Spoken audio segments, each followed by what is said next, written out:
Assalamualaikum Sobat Football United. Ada beberapa kabar dari Fabrizio Romano yang akan gue bahas di video kali ini. Oke, Manuel Ugarte, langsung aja dimulai.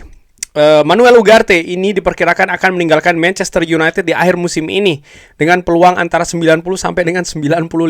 Kalau menurut gue ini mah sudah gede banget ya peluang untuk Ugarte akan cabut dari Manchester United. Dengan agennya Jorge Mendes ini sudah mencari tawaran dari Italia, Turki, dan kemungkinan dari klub lain.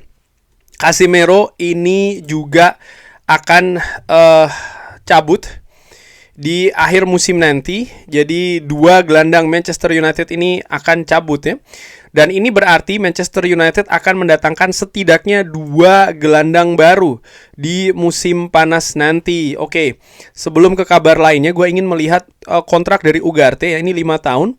Dan ketika dia didatangkan dari PSG itu senilai 50 juta euro di tahun 2024, sudah berjalan 2 tahun, maka valuasi untuk menghindarkan Manchester United dari kerugian PSR, klub yang berminat untuk mendatangkan Ugarte harus membayar minimal 30 juta euro.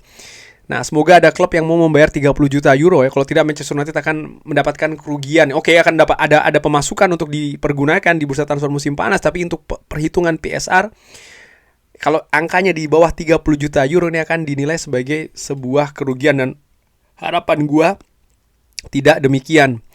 Ada kabar positif ya, sudah dikabarkan juga sebelumnya bahwa Kobbie Mainoo akan menandatangani kontrak baru sampai dengan 2031 dengan gaji yang lebih tinggi, dan ini sudah disepakati. Nah, dengan disepakatinya Kobbie Mainoo, namun Ugarte serta Casemiro ini cabut, Manchester United memang diproyeksikan tetap akan mendatangkan minimal ya, gue katakan minimal 2 gelandang baru. Karena ya ada 2 gelandang yang cabut, jadi sangat make sense, sangat masuk akal 2 gelandang baru akan masuk ke Old Trafford, ke Manchester United. Semoga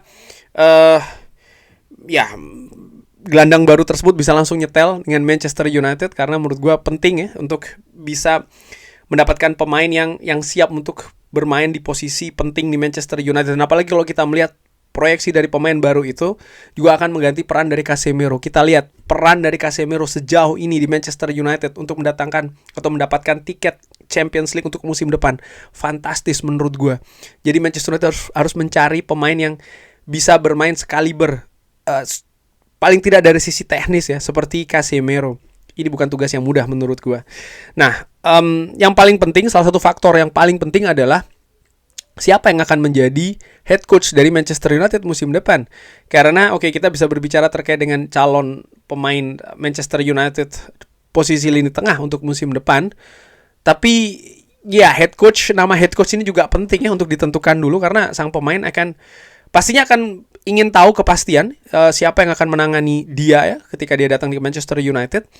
Dan head coach juga harus punya pendapat, menurut gue ya, harus punya pendapat kriteria apa yang dia inginkan. Bahkan mungkin nama yang diajukan untuk manajemen datangkan. Dan terkait dengan head coach at Manchester United ya, untuk musim depan, walaupun Manchester United terus berlanjut melakukan diskusi internal ini dari Fabrizio Romano ya, untuk posisi manajerial kandidat yang ada ya, peluang Michael Carrick untuk menjadi permanen ini terus berkembang pekan demi pekan, karena hubungannya yang excellent dengan klub, hubungan yang sangat kuat dengan para pemain, dan juga hasil-hasil yang luar biasa, dan juga penampilan yang diberikan.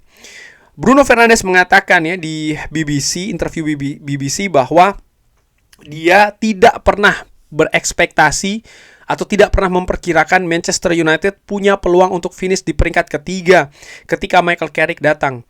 Carrick membawa stabilitas, lalu juga membawa taktik yang lebih jelas, dan juga pendekatan yang sempurna kepada dressing room, terutama pemimpin-pemimpin di dressing room. Dia memiliki hubungan yang sangat excellent dengan Bruno, Kapten Magnifico dari Manchester United, salah satu tokoh kunci di dressing room Manchester United ya, yang sangat penting bagi skuad Manchester United. Manchester United ingin terus bekerja sama ya, menahan Bruno Fernandes musim depan, walaupun ada obsesi dari klub Saudi yang sudah pernah mencoba 3 tahun secara berurutan.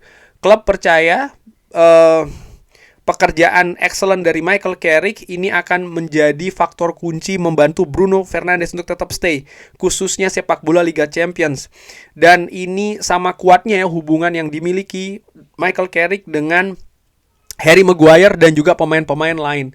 Nah, yang gue tangkap dari apa yang dikatakan oleh Fabrizio Romano yaitu adalah bagaimana stay-nya, ataupun bukan stay-nya, tapi kalau Michael Carrick ini tetap menjadi permanen manager ataupun dijadikan permanen manager di Manchester United untuk musim depan, maka peluang Bruno Fernandes untuk tetap stay di Manchester United ini semakin besar.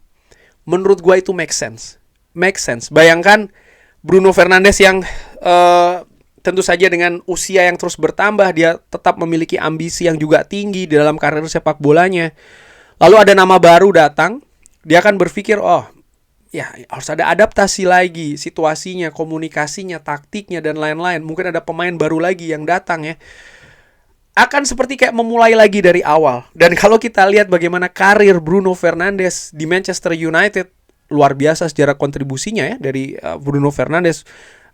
Berapa banyak game-game yang dia tersedia untuk dimainkan, lalu juga kontribusi assist, chances created, key passes, dan lain-lain.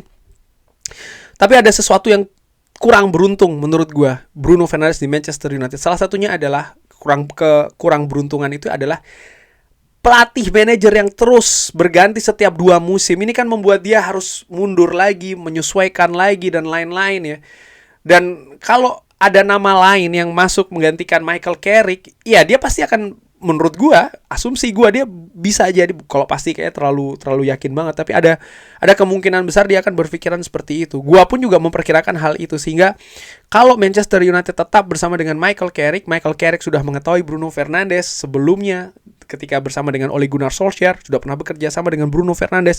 Saat ini pun langsung menangani Bruno Fernandes ya sebagai head coach interim, dan kalau ini diperpanjang lagi, ya sudah jelas di antara keduanya setidaknya ini sudah ada hubungan yang excellent yang terbangun. Dan tadi disebutkan juga bagaimana Michael Carrick memiliki hubungan juga yang kuat dengan Harry Maguire dan juga leadership team ya, atau tim kepemimpinan di dressing room. Ini juga merupakan hal yang positif bagi Michael Carrick untuk terus bersama Manchester United. Tapi faktor kuncinya adalah harus dipastikan tiket Liga Champions untuk musim depan. Nah, tadi gue sempat menyinggung terkait dengan posisi lini tengah bagi Manchester United. Fabrizio Romano juga mengaitkan ya, atau memberikan kabar terkait dengan 3 nama. Elliot Anderson, bagaimana keadaannya. Manchester City saat ini memimpin pembicaraan dengan sang pemain. Akan ada tawaran besar yang direncanakan. Manchester United masih menyukai Elliot Anderson dan akan terus berjuang sampai dengan akhir ya. Dan Manchester United ini diperkirakan akan mendatangkan 2 bahkan sampai dengan 3 gelandang baru karena Casemiro dan juga Ugarte akan cabut. Tapi saat ini belum ada progres dengan Nottingham Forest yang masih terus berjuang di zona degradasi dan menolak untuk berbicara terkait dengan potensi penjualan pemainnya ya, sampai dengan ada kepastian, karena Nottingham Forest ingin terus konsentrasi ini selamat dari degradasi, walaupun menurut gua peluangnya semakin besar untuk bisa selamat dari degradasi. Sandro Tonali,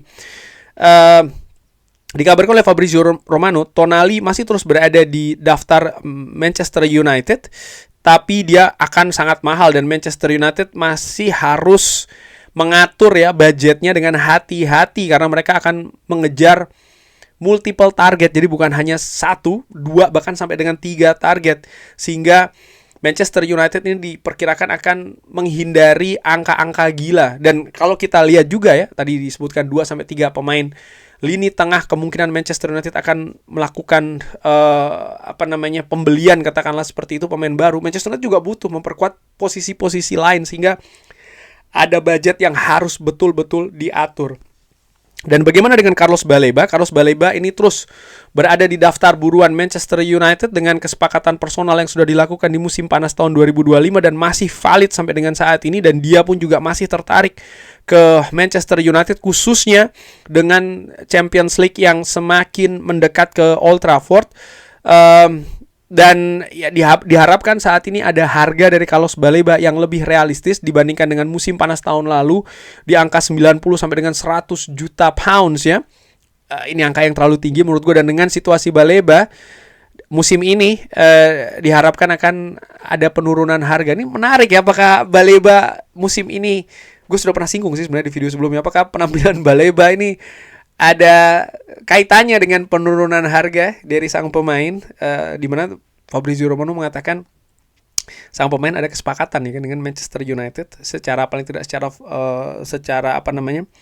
secara personal terms. Kita lihat akan seperti apa pergerakan di bursa transfer musim panas nanti. Menarik memang Manchester United ini dikaitkan dengan nama-nama premium, tapi menurut gua sebelum gua akhiri video ini ya, terutama untuk posisi lini tengah, tapi nampaknya kecil kemungkinan Manchester United bisa mendatangkan 2 gelandang premium semuanya nih, karena keterbatasan budget menurut gua ya. Di samping juga keperluan untuk posisi lain, tapi kita tidak pernah tahu. Manajemen Manchester United sering membuat kejutan menurut gua, seperti yang mereka lakukan di musim panas kemarin dengan sukses mendatangkan Bumo, sukses mendatangkan Cunha, dan di akhir bursa transfer juga mendatangkan Benjamin Sesko dengan angka yang tinggi. Tapi bagaimana situasi keuangan Manchester United juga semakin positif. Jadi gua sampai dengan sejauh ini menaruh rasa optimisme terkait dengan pergerakan Manchester United di bursa transfer musim panas nanti. Kurang lebih seperti itu Sobat Football United. Kabar-kabarnya bagaimana? Ada pendapat, komen, silahkan drop di kolom. Terima kasih sudah menyaksikan. Jangan lupa like, share, dan juga subscribe. Wassalamualaikum warahmatullahi wabarakatuh. Thank you.